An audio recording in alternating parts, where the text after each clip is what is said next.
الحمدللہ رب العالمین والصلاة والسلام علی سید المرسلین وعلی آلہ واصحابہ اجمعین، اما بعد۔ حصول برکت کے لیے ایک بار درود پاک پڑھ لیجیے۔ اللہم صلی علی سیدنا و شفیعنا و نبینا و مولانا محمد بارک وسلم صلاۃ و سلام علیک یا سیدی یا حبیبی یا رسول اللہ صلی اللہ تعالی علیہ وسلم۔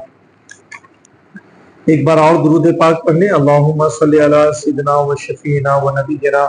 و مولانا محمد بارک وسلم صلاۃ و سلام علیک یا سیدی یا حبیبی یا رسول اللہ صلی اللہ تعالی علیہ وسلم۔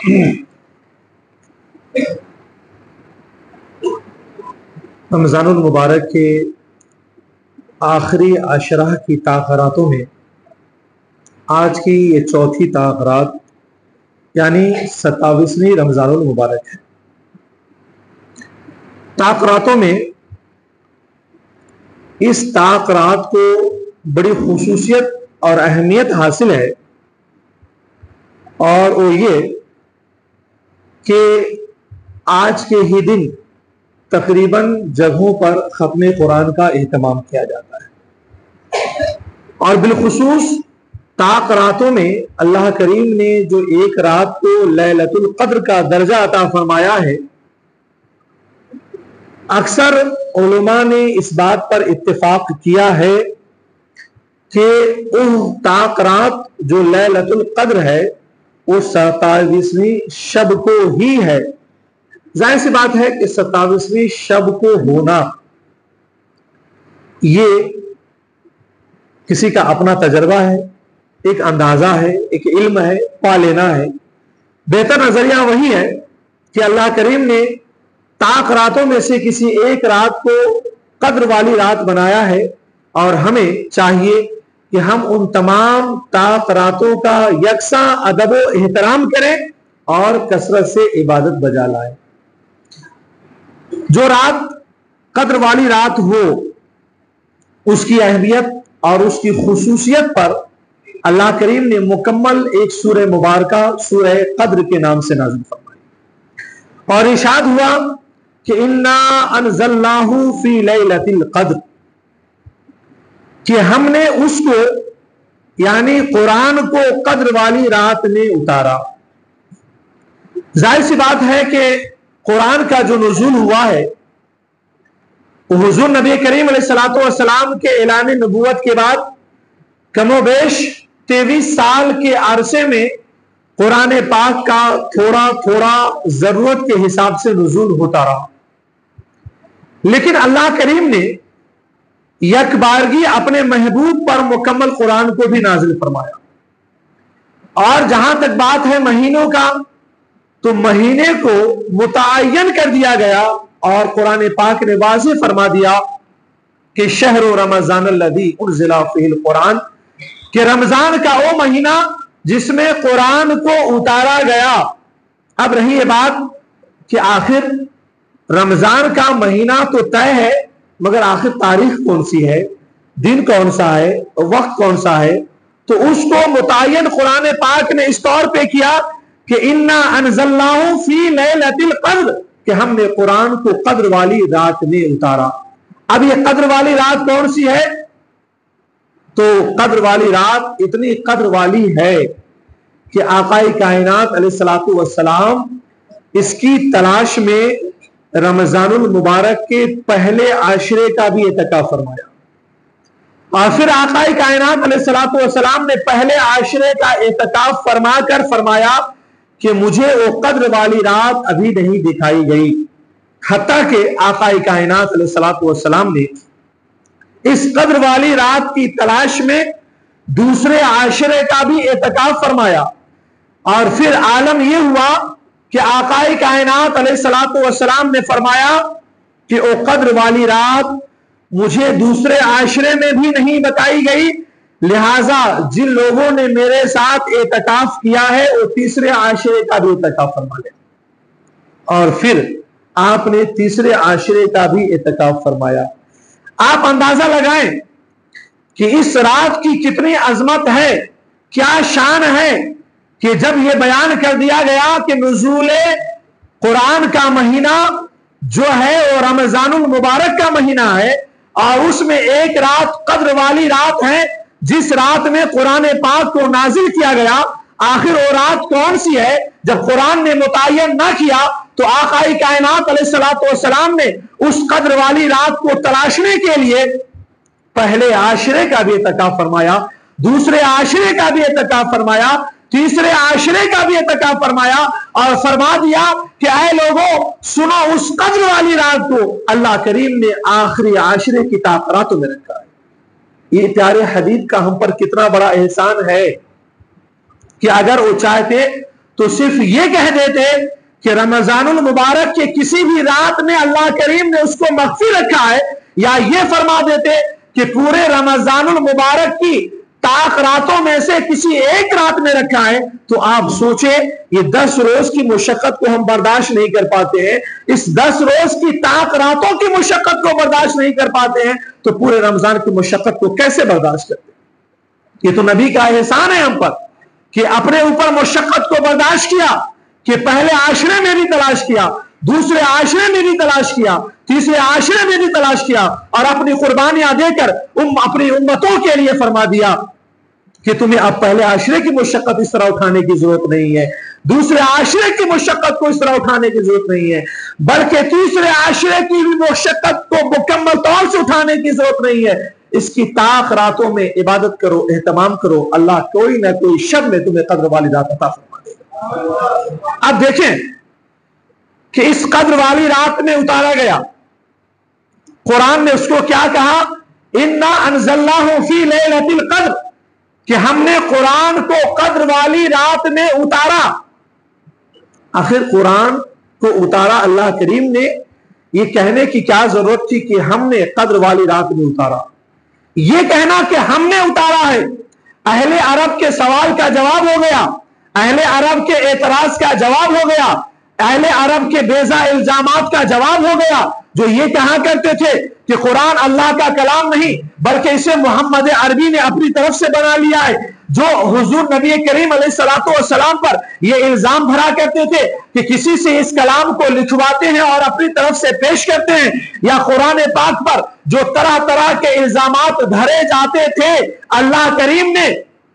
سارے الزامات کا دفاع کر دیا کہ اے لوگوں تمہارا یہ کہنا کہ میرا محبوب اپنی طرف سے کلام کو بنا کر پیش کرتا ہے, تم اس قول میں بھی غلط ہو. تمہارا یہ کہنا کہ میرا محبوب کسی سے لکھوا کر کے پیش کرتا ہے, تم اس قول میں بھی غلط ہو. بلکہ سچائی یہ ہے کہ انا انزلناہ فی لیلۃ القدر, یہ کسی اور کا کلام نہیں, اسے قدر والی رات میں ہم نے اتارا.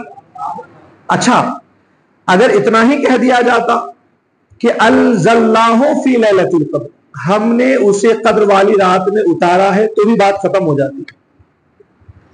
انزلناہ ہم نے اسے اتارا ہے, لیکن قرآن نے کیا کہا؟ انا انزلناہ فی لیلۃ القدر. انزلنا فعل کو مؤکد کیا, تاکید لائی, کس کے ذریعے؟ انا کے ذریعے. اور یہ کب لایا جاتا ہے؟ جب کوئی انکار کرنے والا انکار کر رہا ہو تو اس کے انکار کو دور کرنے کے لیے اس کو بطور تاکید لایا جاتا ہے. گویا کہ قرآن نے کہہ دیا, اللہ کریم نے واضح بیان فرما دیا کہ اے لوگوں سن لو, تمہارا انکار کرنا یہ خدا کا کلام نہیں ہے, تمہارا یہ انکار کرنا یہ اللہ کا کلام نہیں ہے. سن لو, تمہارے انکار کرنے سے نہ میرے کلام پر کوئی فرق پڑتا ہے, تمہارے انکار کرنے سے نہ میرے محبوب کی ذات پر کوئی فرق پڑتا ہے, تمہارے انکار کرنے سے میری ذات پر کوئی فرق نہیں پڑتا ہے. تم متنبہ ہو جاؤ, تم ہوشیار ہو جاؤ, تم کان کھول کے سن لو, تم اپنے انکار کو دور کر دو. میں کہتا ہوں انا انزلناہ فی لیلۃ القدر, ہم نے, بے شک ہم نے اتارا ہے اسے قدر والی رات میں. صبح قیامت تک کے لیے جتنے لوگ بھی اس بات کا انکار کریں گے یہ خدا کا کلام نہیں ہے, خداوند قدوس نے پہلے ہی ان کے انکار کا رد کر دیا انا لا کر کے کہ انا انزلناہ فی لیلۃ القدر. کسی کے انکار کرنے سے کوئی فرق نہیں پڑتا ہے, بے شک ہم نے اسے قدر والی رات میں اتارا ہے. اب رہی یہ بات کہ یہ قدر والی رات, یہ قدر والی رات کیوں ہے؟ تو قدر کے معنی آتے ہیں تقدیر کے. علماء نے فرمایا کہ لوگوں کی تقدیر اس رات میں لکھ دی جاتی ہے، اسے لیلۃ القدر کہتے ہیں۔ بعض لوگوں نے لکھا کہ قدر کے معنی بزرگی کے آتے ہیں، عزت کے آتے ہیں، شرف کے آتے ہیں، اور اللہ کریم نے اس رات میں اپنے محبوب پر، اپنے محبوب کی امت کے لیے ایک قدر و منزلت والی کتاب کو نازل فرمایا۔ اس لحاظ سے وہ رات قدر والی رات ہے، عزت والی رات ہے، عظمت والی رات ہے، شان والی رات ہے، برتری والی رات ہے۔ اب یہ رات کی جو اہمیت ہے حدیث پاک میں ارشاد فرمایا گیا، اور بلکہ عالم تو یہ ہے کہ اس رات کی وضاحت خود آگے آیت مبارکہ میں کر دی گئی، اور وہ یہ کہ وما ادراک ما لیلۃ القدر۔ اور اے محبوب، کبھی آپ نے غور کیا ہے کہ قدر والی رات کیا ہے؟ جو لوگ یہ کہتے ہیں نا کہ فرمایا گیا کہ وما ادراک، اے محبوب تمہیں علم نہیں ہے، یاد رکھیں کہ ایک عام آدمی سے بات کرنے کا انداز الگ ہوتا ہے، محبوب کا اپنے محب سے بات کرنے کا انداز ہی الگ ہوتا ہے۔ وما ادراک، رب اپنے محبوب سے جو بات کر رہا ہے وہ یہ نہیں کہ محبوب تمہیں علم نہیں ہے، بلکہ محبوب کبھی آپ نے غور کیا ہے، کبھی آپ نے اندازہ لگایا ہے کہ یہ رات کیا ہے، یہ رات کی عظمت کیا ہے، اس رات کی برتری کیا ہے؟ اور ایک چیز کو اور سنیں، ادراک جو ہوتا ہے نا، وما ادراک کا لفظ ادراک جو ہوتا ہے نا، یہ کیا ہوتا ہے؟ اس علم کو کہتے ہیں جو عقل سے سوچی جائے، دماغ سے سوچا جائے۔ محبوب ایک بات بتاؤ، وہ بات یہ ہے کہ میں نے ایک رات کی عظمت کو اتنا بلند کر دیا ہے کہ محبوب آپ اس کے تعلق سے نہ سوچیں، آپ اس کے تعلق سے غور نہ کریں، بلکہ سنیں، ہم اس رات کی عظمت آپ پر خود بیان کر دیتے ہیں۔ محبوب ہم نے آپ سے چھپایا ہی کیا ہے، آپ سے ہم نے مخفی رکھا ہی کیا ہے، آپ سے ہم نے کسی چیز کو پردے میں رکھا ہی کہاں ہے؟ خود ہم نے اپنی ذات کو آپ سے پردے میں نہیں رکھا ہے، تو دوسری اور چیزوں کو ہم کہاں سے پردے میں رکھیں گے؟ محبوب اس رات کی عظمت کے حوالے سے آپ غور و فکر نہ کریں، آپ نہ سوچیں، بلکہ اس رات کی عظمت کو خود ہم آپ پر بیان کر دیتے ہیں کہ لیلۃ القدر خیر من الف شہر، کہ قدر والی رات تو یہ ہے کہ 1000 راتوں سے وہ بہتر، 1000 مہینوں سے وہ بہتر ہے، 1000 مہینوں سے بہتر ہے۔ آپ اندازہ لگائیں کہ ایک رات لیلۃ القدر کو اللہ کریم نے یہ درجہ عطا فرمایا کہ اسے 1000 مہینوں سے افضل بنایا۔ معلوم یہ ہوتا ہے کہ دن کو اگر کوئی فضیلت حاصل ہے، رات کو اگر کوئی فضیلت حاصل ہے، مہینے کو فی نفس ہی کوئی فضیلت حاصل ہے، کیونکہ دن میں بھی کسی دن کو فضیلت حاصل ہے، وہ یہ کہ ہر دن سے بڑھ کر کے جمعہ کا دن ہے، ہر مہینوں سے بڑھ کر کے رمضان کا مہینہ ہے۔ محبوب اگر فی نفس ہی ہم نے کسی دن اور مہینے کو خصوصیت دی ہے، فضیلت دی ہے، تو سن لے کہ ایک رات ہم نے ایسی بنا دی ہے جس رات کو ہم نے 1000 مہینوں سے بہتر بنا دیا۔ اگر فی نفس ہی دن رات مہینے کو فضیلت حاصل ہے تو فضیلت کے اعتبار سے بھی اس رات کو 1000 مہینوں سے افضل بنا دیا۔ اور علماء نے لکھا کہ اس رات کی فضیلت کا مطلب یہ ہے کہ اگر کوئی بندہ قدر والی رات کو چھوڑ کر اگر دوسرے رات میں، دوسرے دن میں، دوسرے ہفتے میں، دوسرے مہینے میں اگر 1000 مہینہ بھی عبادت کرتا رہے تو جو مقام پائے گا، جو درجہ پائے گا، وہ ہم فقط اسے اس عبادت پر دے دیں گے جو عبادت لیلۃ القدر میں کرے گا۔ یعنی قدر والی رات کو اللہ نے وہ مقام اور مرتبہ عطا فرمایا ہے کہ اس رات کو چھوڑ کر اگر کوئی 1000 مہینے تک مسلسل محنت و مشقت اور عبادت کرتا رہے تو جو اجر ملے گا، جو ثواب ملے گا، اللہ کریم وہ پورا ثواب صرف ایک رات میں عبادت کرنے والے کو عطا فرما دیتا۔ اب دیکھیں کہ قدر والی رات کو اللہ نے اتنا عظیم ترین کیوں بنایا؟ روایتوں میں آتا ہے کہ نبی کریم علیہ الصلوۃ والسلام نے قوم بنی اسرائیل کے بعض ان افراد کا ذکر فرمایا کہ جن لوگوں نے ہزار ہزار سال عمریں پائی ہے، جو لوگ پوری زندگی کو اپنے اللہ کی اطاعت و بندگی میں لگا دیا، تو صحابہ کرام کو بڑی حیرانی ہوئی کہ ان لوگوں نے ایسی زندگی گزاری کہ دن میں راہ خدا میں جہاد کرتے رہے، رات میں اللہ کی عبادت کرتے رہے، رات بھر قیام کرتے رہے، دن میں روزہ رکھتے رہے، اور پھر عالم یہ ہے کہ ہزار ہزار سال کی عمریں پائی ہے، ہماری عمر تو بڑی مختصر ہو رہی ہے، ہم کہاں سے اتنی عبادت کر سکیں گے، ہم کیسے اپنے خدا کو راضی کر سکیں گے؟ جب یہ صحابہ کرام نے سوچا، ذکر کیا، تو اللہ کریم کے پیارے حبیب علیہ الصلوۃ والسلام سوچنے لگے، اور محبوب کا سوچنا تھا کہ یہ آیت کریمہ نازل ہو رہی ہے، محبوب تمہیں گھبرانے کی ضرورت نہیں ہے، تمہیں کچھ سوچنے کی ضرورت نہیں ہے کہ ہم نے پہلے کے امتیوں کو، اس کے افراد کو ہزار ہزار سال عمریں دیے، محبوب اس کا ہزار سال ان کی زندگی اپنی جگہ ہے، ہم نے آپ کی امت کو ایک ایسی رات عطا کر دی ہے جو رات ہزار مہینوں سے افضل ہے، ہزار مہینوں سے اعلیٰ ہے، ہزار مہینوں سے بہتر ہے۔ وہ لوگ ہزار سال پا کر عبادتیں کرتے رہے، ہم نے مقام و مرتبہ بڑھایا، آپ کے امتیوں کی ہم نے عمر اگرچہ کم کر دیے ہیں، مگر ایسی رات ہم نے عطا کر دی ہے کہ اس رات کی قدر کر لے، اس رات کا احترام کر لے، ادب بجا لائے، عبادت کرے، مانگے تو سن لے کہ ان کی عمر اپنی جگہ ہے، ایک رات میں ہم کہیں ان کی عمر سے بڑھ کر کے اجر و ثواب عطا فرمائے۔ اسی طور پر اور کئی ایک روایتوں کا ذکر ہوتا ہے کہ جب بھی ان چیزوں کا ذکر چلا، عمر کے سلسلے میں باتیں چلی ہے، آیت کریمہ نازل ہوئی ہے، حضور کو بھی تسلی دے دی گئی، حضور کے امتیوں کو بھی تسلی دے دی گئی۔ تو یہ اتنے عظیم ترین رات، ہمیں اس کی قدر کرنے کی ضرورت ہے، ہمیں اس رات میں خدا سے مانگنے کی ضرورت ہے، اس رات میں ہمیں التجا کرنے کی ضرورت ہے، کیونکہ اس رات کو ہزار مہینوں سے افضل اور بہتر بنا دیا گیا ہے۔ ظاہر سی بات ہے کہ میں ہمیشہ بولتا ہوں، کسی بھی اچھائی کا پا لینا یہ اللہ کی توفیق سے ہے۔ ہم کہتے ہیں قدر والی رات ہے، علماء اور اولیاء نے اس بات پر اتفاق کیا ہے نا کہ بندے کو جس دن خدا مل جائے نا وہی قدر والی رات ہے۔ قدر والی رات ہو نہ ہو، بس بندہ اللہ کی اطاعت و بندگی میں لگا رہے، اور جس دن خدا کی مرضی کی ایک جھلک، ایک بوند بندے پہ پڑ گئی تو سمجھ لو کہ وہ ساری قدر والی راتوں سے بہتر رات ہے۔ بس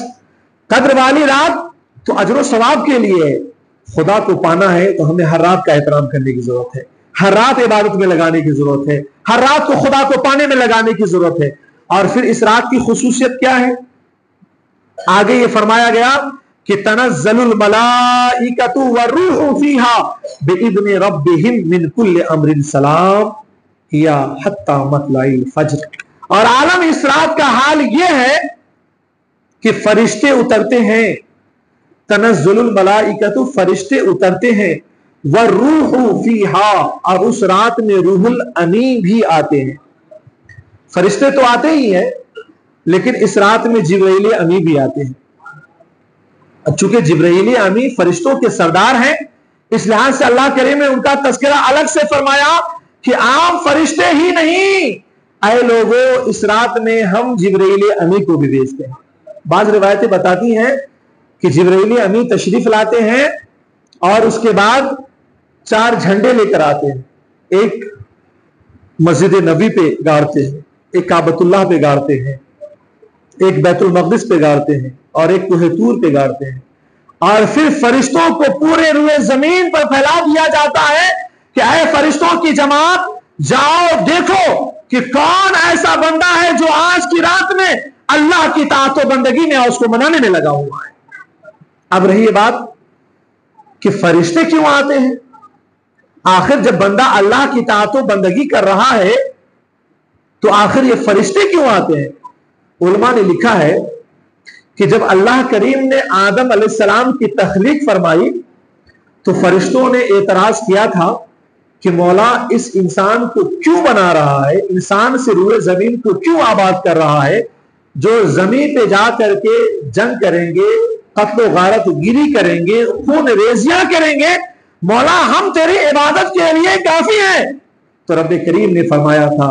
انی اعلم ما لا تعلمون کہ اے فرشتوں جو میں جانتا ہوں وہ تم نہیں جانتے. اب آج کی رات میں ان کے اس اعتراض کا جواب ملتا ہے، وہ یہ ملتا ہے کہ اے فرشتوں ہم نے تمہیں کھانے سے بے نیاز کیا ہے، ہم نے تمہیں پینے سے بے نیاز کیا ہے، ہم نے تمہیں آرام سے بے نیاز کیا ہے، ہم نے تمہیں سونے سے بے نیاز کیا ہے، ہم نے تمہیں ہر خواہش سے بے نیاز رکھا ہے، تب تم میری عبادت میں مصروف ہو. آ جاؤ روئے زمین پر، دیکھو کہ جس مخلوق کی پیدائش پر تم اعتراض کر رہے تھے اس مخلوق کا عالم یہ ہے کہ اس مخلوق کو ہم نے کھانے کی خواہش بھی دی ہے، اس مخلوق کو ہم نے پینے کی خواہش بھی دی ہے، اس مخلوق کو ہم نے نیند کی بھی خواہش دی ہے، اس مخلوق کو ہم نے آل و اولاد بھی دیا ہے، اس مخلوق کو ہم نے اپنی ذمہ داریوں کو پورا کرنے کے لیے کام و کاج کی ضرورتوں پہ بھی لگا رکھا ہے. مگر سنو وہ میرے کتنے چاہنے والے ہیں، وہ میری کتنی بندگی کرنے والے ہیں، وہ مجھ سے کتنی محبت کرنے والے ہیں کہ آج کی شب کو کھانے کو تج دیا ہے میری عبادتوں میں لگے ہوئے ہیں، پیاس کو بھلا دیا ہے میری عبادتوں میں لگے ہوئے ہیں، اہل و عیال کی محبتوں کو بھلا دیا ہے میری عبادت میں لگے ہوئے ہیں، اپنی ضروریات کو بھلا دیا ہے اپنی عبادتوں میں لگے ہوئے ہیں. اے فرشتوں دیکھو اس نے میرے لیے، میری رضا کے لیے، میری خوشنودی کے لیے ساری خواہشوں کو بھلا دیا ہے میرے آگے سر بسودی ہے. فرشتوں کو جواب دے دیا گیا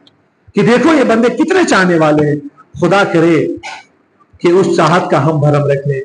خدا کرے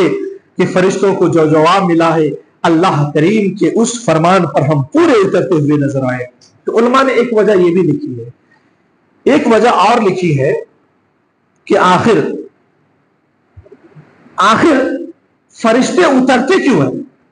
یہ زمین پر آتے کیوں ہیں، آخر بات کیا ہے، کون سی چیز ہے جو انسان کے اندر دیکھنے کے لیے آتے ہیں. علماء نے لکھا ہے کہ عبادت تو فرشتے بھی کر رہے ہیں مگر کچھ خاص ایسی چیزیں ہیں کہ جو اللہ نے انسانوں کو عطا کی ہے فرشتوں کو نہیں دی ہے. اور وہ کیا ہے، وہ ہے بندوں کا اللہ کی بارگاہ میں رونا، وہ اللہ کی بارگاہ میں گر گرانا، وہ اللہ کی بارگاہ میں سسکیاں بھرنا. کیونکہ حدیث پاک میں فرمایا گیا کہ بندوں کے تمام تر اعمال میں اللہ کو سب سے زیادہ جو عمل محبوب ہے وہ بندوں کا رونا پسند ہے. اور بندوں کا رونا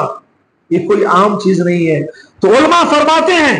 کہ بندوں کے اندر جو رونے کی خصوصیت ہے، سسکیاں بھرنے کی جو خصوصیت ہے، نہ یہ کہ صرف اللہ کو بہت زیادہ پسند ہے، سب سے زیادہ پسند ہے، بلکہ رونا، سسکیاں بھرنا اور گر گرانا یہ فرشتوں کے اندر نہیں ہے. تو اللہ کریم فرشتوں کو روئے زمین پر بھیج دیتا ہے کہ اے فرشتوں جاؤ دیکھو آج میرا بندہ وہ عمل کر رہا ہے جو مجھے پسند بھی ہے اور تمہارے اندر بھی نہیں ہے. اور کوشش ہونی چاہیے کبھی تنہائی میں بیٹھیں، کبھی خدا کو یاد کریں،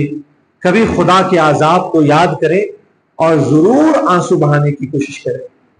فرمایا گیا کہ رونا چاہیے اور اگر رو نہ سکے تو رونے جیسی صورت بنانی چاہیے. اور علماء فرماتے ہیں کہ اگر رونے جیسی صورت بھی نہ بن سکے تو انسان کو اپنے دل کا علاج کرانا چاہیے کہ معلوم ہوتا ہے کہ دل اتنا سخت ہو چکا ہے کہ خدا کی محبت میں، خدا کے خوف سے وہ آنسو بہانے کو تیار نہیں ہے. لہذا اللہ کرے کہ ہمیں اور آپ کو رونے والی آنکھیں عطا فرمائے، گر گرانے کی طاقت عطا فرمائے، سسکیاں بھرنے کی خصوصیت عطا فرمائے، کیونکہ یہ وہ عبادت کا حصہ ہے جو اللہ کریم کو تمام تر عبادتوں میں زیادہ پسند ہے. ایک چیز اور علماء نے لکھا ہے کہ آخر اس رات میں فرشتے کیوں نازل ہوتے ہیں. فرمایا گیا کہ ایک انسان عام حالتوں میں جب عبادتیں کرتا ہے تو اپنے انداز سے کرتا ہے، لیکن اگر اسی کے درمیان اگر کوئی نیک انسان آ جائے تو اس کی کیفیت بدل جاتی ہے، اس کے اندر خشوع اور خضوع کی کیفیتیں پیدا ہو جاتی ہیں. معلوم یہ ہوتا ہے کہ انسان کی طبعیت اور انسان کی فطرت یہ ہے کہ نیک اور صالح لوگوں کے سامنے وہ اپنی عبادت کو اچھے سے انجام دیتا ہے، خشوع اور خضوع کے ساتھ انجام دیتا ہے. اللہ کریم آج کی رات میں فرشتوں کو نازل فرماتا ہے اس لیے نازل فرماتا ہے کہ اے بندو تمہاری طبعیت یہ ہے, تمہاری فطرت یہ ہے, تمہاری صلاحیت یہ ہے کہ تم نیک لوگوں کے سامنے بڑے خشوع اور خضوع کے ساتھ عبادت کرتے ہو. نیک اپنی جگہ, آج ہم نے فرشتوں کی جماعتیں بھیج دی ہے, تم ان کے سامنے پورے خشوع اور خضوع کے ساتھ عبادت کرتے ہو اور کرتے ہوئے ہی نظر نہ آؤ, بلکہ آج جو تمہاری کیفیتیں ہیں نا, ان کیفیتوں پر فرشتے گواہ ہو جائیں گے. اور یہی وجہ ہے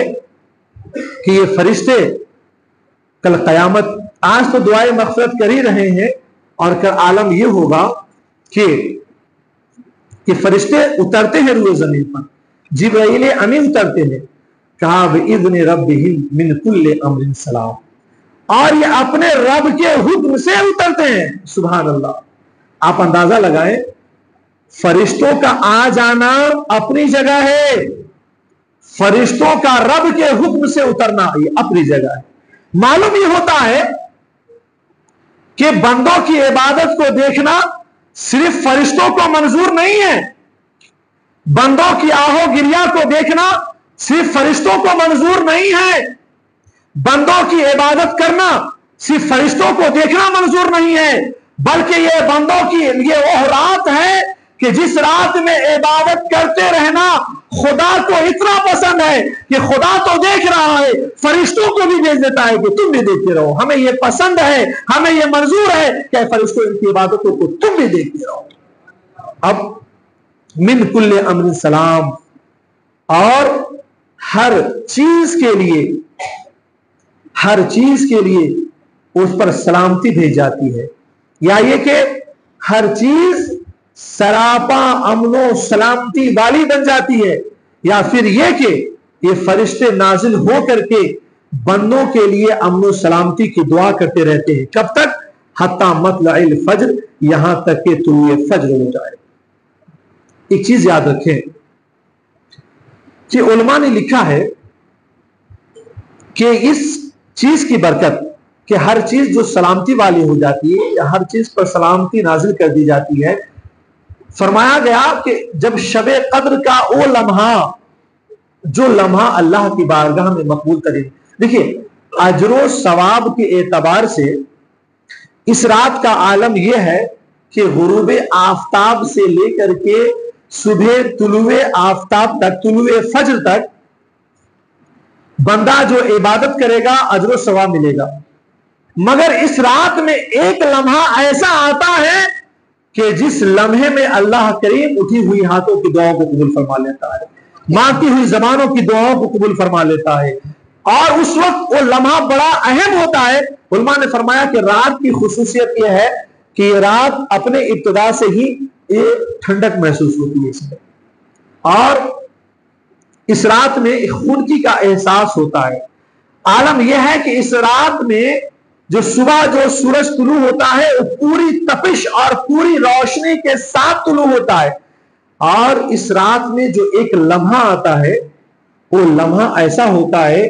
بعض بزرگوں نے تجربہ کیا ہے کہ اس وقت ساری چیزیں ہل جاتی ہیں. عالم یہ ہے کہ وہ لمحہ عبادت میں بندہ گزار رہا ہو, اور جب وہ لمحہ آتا ہے تو بندوں کے بدن کے رونگٹے کھڑے ہو جاتے ہیں, اور وہ اس چیز کو محسوس کر سکتا ہے کہ قدر والی رات کا وہ عظیم ترین لمحہ ہمیں میسر آ گیا ہے جس لمحے میں اللہ کریم دعاؤں کو اور کھلی ہوئی زبانوں کو قبول فرما لیتا ہے.